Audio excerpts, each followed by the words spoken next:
हिमाचल की रणभूमि देख रहे हैं आप और मैं हूं अनिल मोर। हिमाचल की रणभूमि की अगर बात करें, इस वक्त हम मंडी ज़िले में हैं। मंडी ज़िला काफ़ी महत्वपूर्ण है, खुद मुख्यमंत्री का गृह ज़िला है। मंडी सदर की अगर बात करें, मंडी सदर से एक बार फिर चुनावी मैदान में अनिल शर्मा है, जो पूर्व मंत्री हैं, पंडित सुखराम के बेटे हैं। और कहीं ना कहीं पंडित सुखराम हिमाचल की राजनीति में एक बड़ा नाम होता था। इस वक्त खुद अनिल शर्मा हमारे साथ मौजूद है। सर, खबरें अब तक पर आपका स्वागत है। सबसे पहले तो यही, जो आपका चुनाव है, चुनाव प्रचार कैसा चल रहा है इस बार, कितना कंफर्टेबल महसूस कर रहे हैं? आज चुनाव प्रचार ठीक चल रहा है, कार्यकर्ता काम कर रहे हैं ठीक तरीके से। और जहां तक कंफर्टेबल की बात रही, ये तो क्योंकि मतदाताओं पे निर्भर करता है कि मतदाता जो है किस तरीके से मतदान करने जा रहे हैं। हमारा काम है मतदाताओं तक अपनी बात रखना, और अपनी बात दूसरे भी टैक्सी भी रखते हैं, हम भी रखते हैं। फैसला मतदाता करते हैं, और वर्षों से हम चुनाव लड़ रहे हैं। लोगों को एक विश्वास है कि हम जो कहते हैं वो करते भी हैं। तो उस विश्वास से लगातार कई बार मेरे पिताजी जीते, मैंने भी चुनाव जीते हैं। तो आगे देखते हैं जैसा चलता है। आपके परिवार ने अगर बात करें, कई चुनाव जीते हैं। पंडित सुखराम जी का नाम एक बड़ा नाम होता था हिमाचल की राजनीति में। अगर आपकी बात करें, आपके कंधों पर उनकी जो लिगेसी है उसको आगे ले जाने की जिम्मेदारी है, तो क्या लगता है जो यहाँ की जनता है, मंडी ज़िले की जनता है, उनके नाम पर, उनके काम पर, आपके काम पर वोट देगी? बिल्कुल, क्योंकि लिगेसी की बात नहीं है। उन्होंने मुझे एक जिम्मेदारी सौंपी थी 1993 के अंदर, जब मैं पहली बार चुनाव लड़ा था। और वो चुनाव भी केवल उन्होंने मुख्यमंत्री बनना था, और मुझे चुनाव में केवल उस सीट खाली करनी थी। परंतु राजनीतिक कारण ऐसे हुए कि मुझे राजनीति में उससे आगे चलना पड़ा। और लेगेसी की बात नहीं है, उनके एक मुझ पे एक विश्वास था कि मैं काम कर रहा हूँ। और बाद में भी उन्होंने मुझे पूरी तरह खुली छूट दे दी कि काम ठीक कर रहा है, लोगों के काम कर रहा है। और उससे मुझे एक लोगों के अंदर पहचान बनाने का मौका भी मिला।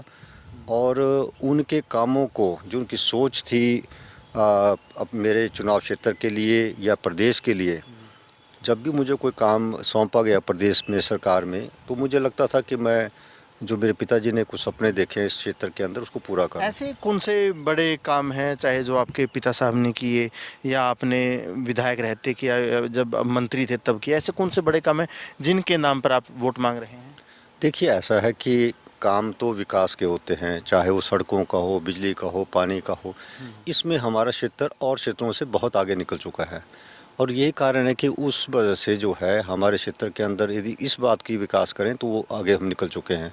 और जहाँ तक मेरे पिताजी की बात रही, उन्होंने इस क्षेत्र को, जब भी यहाँ एक सड़कें तक नहीं हुआ करती थी, तब से शुरुआत की थी, उसको आगे मैंने बढ़ाया।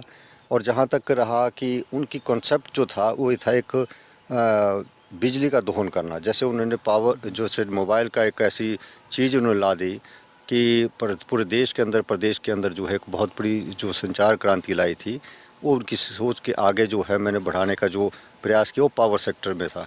टूरिज़्म एंड पावर, जो मेरे पिताजी ने कहा था कि हिमाचल के अंदर कुदरत ने बहुत कुछ दे रखा है। सुंदर वादियाँ हैं, सुंदर जगह है, इसको टूरिज़्म से बढ़ावा दे सकते हैं। पावर सेक्टर, जो बहते दरिया हमारे पास है, उससे पावर जनरेशन को उनको बहुत बड़ा इंटरेस्ट था। तो मेरे पास जब पावर मिनिस्टर बना, तो मैंने उसको आगे बढ़ाने का प्रयास किया, और कोशिश की कि जो उनकी सोच थी कि हिमाचल के अंदर पानी से पैसा कमाया जाए। और अंबानी जी को उन्होंने कहा था कि आप हवा में पैसे कमाएंगे, और आज वो कहाँ से कहाँ पहुँच गए। वही कारण है कि हिमाचल के अंदर जो हमारे पास पावर सेक्टर है, इसको स्ट्रेंथन करना उनकी सोच थी। और मेरे अपने चुनाव क्षेत्र के अंदर हम प्रोजेक्ट लगाने जा रहे हैं, थाना प्लान करके। उसका सारी क्लियरेंस से लेकर, पैसे से लेकर, उसको सारा कुछ हो आपने चुका है। पावर डिपार्टमेंट की बात करी, हम मंडी ज़िले में घूम रहे थे। लोग कह रहे थे कि जब आप मंत्री बने थे, फिर बेटे के लिए कहीं ना कहीं आपने अपने मंत्री पद की कुर्बानी दे दी थी।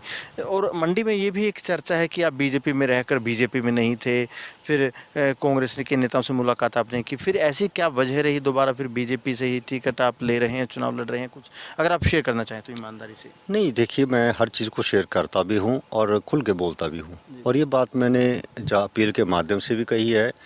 और मैंने कहा कि उनकी जगह, मेरी जगह वो होते तो क्या करते।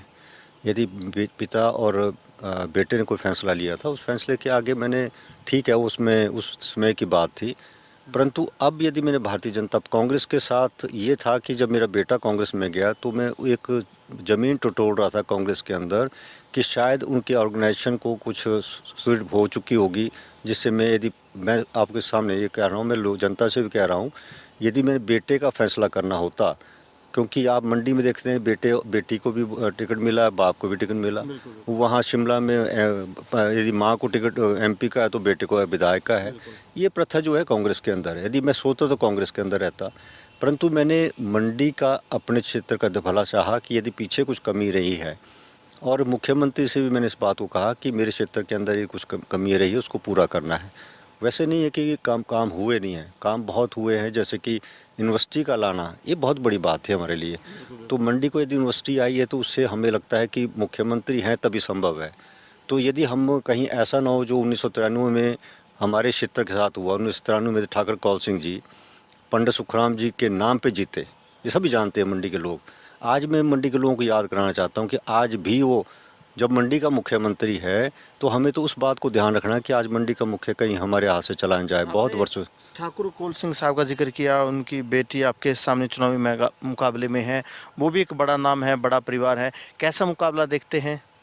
देखिए, बड़ा परिवार है, हम मानते हैं ठाकुर कौल सिंह जी, और उनकी मतलब जो बेटी है वो यहाँ से चुनाव लड़ रही है, उनके बारे में ज़्यादा नहीं कहना चाहूँगा।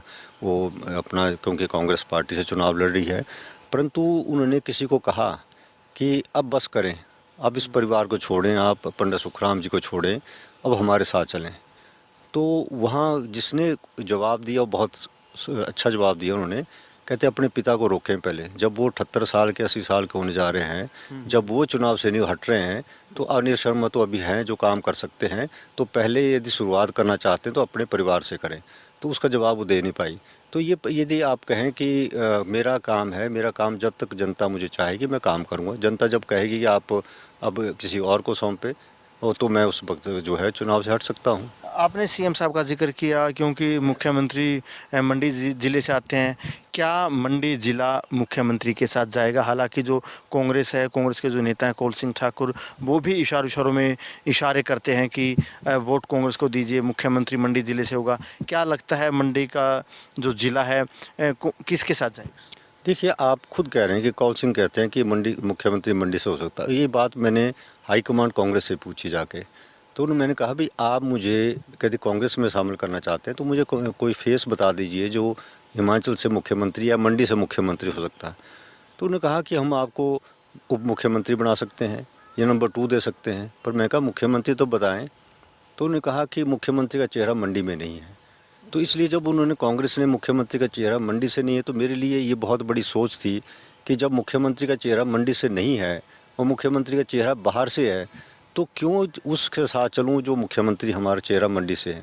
तो ये सोच के कि मैं जो 1993 में ठाकुर कौल सिंह ने गद्दारी की थी पंडित सुखराम के साथ, और मेरा भी कहीं ऐसा नाम ना आ जाए कि मैंने जो है मंडी के साथ गद्दारी की है, तो इसलिए मैंने उचित समझा कि हमें इकट्ठे चलना चाहिए और भारतीय जनता पार्टी को मजबूत करना चाहिए। और मुझे लगता है कि मंडी के लोग मंडी जिला के लोग जो हैं ऐसी गलती नहीं करेंगे और भारतीय जनता पार्टी को मजबूत करेंगे, यही मैं सोचता हूँ। जाते जाते एक सवाल है कि जो बागी है, कहा जा रहा है कि बागियों ने बीजेपी के लिए टेंशन बढ़ा दी है। आपके सामने भी एक बीजेपी के ही बागी खड़े हुए हैं। क्या लगता है कुछ समीकरण बिगाड़ेंगे? देखिए, राजनीति के अंदर समीकरण बनते भी बिगड़ते भी हैं, पर लोग बहुत समझदार हैं। लोग वही देखते हैं जो उनके वोट की कदर पड़े। लोग उनके साथ ऐसे जगह वोट नहीं डालते जहां उनकी वोट की कोई कदर ना हो। कदर का मतलब जो उन्हें लगता है कि चुनाव जीत सकता है तो चलते हैं। जब उन्हें लगता है कि केवल मात्र वोट तोड़ने के लिए जो आज चुनाव लड़ रहे हैं, तो शायद मुझे लगता है कि जो बुद्धिजीवी लोग हैं, दाता हैं, वो ऐसी गलती करेंगे। बिल्कुल, जैसे अनिल शर्मा साहब, इनका यही कहना है कि जो मंडी ज़िला है और जो ये वोट मांग रहे हैं अपनी विधानसभा सीट पर, विकास के नाम पर, अपने पिता के नाम पर वोट मांग रहे हैं, और जो मंडी ज़िला है मुख्यमंत्री जयराम ठाकुर के साथ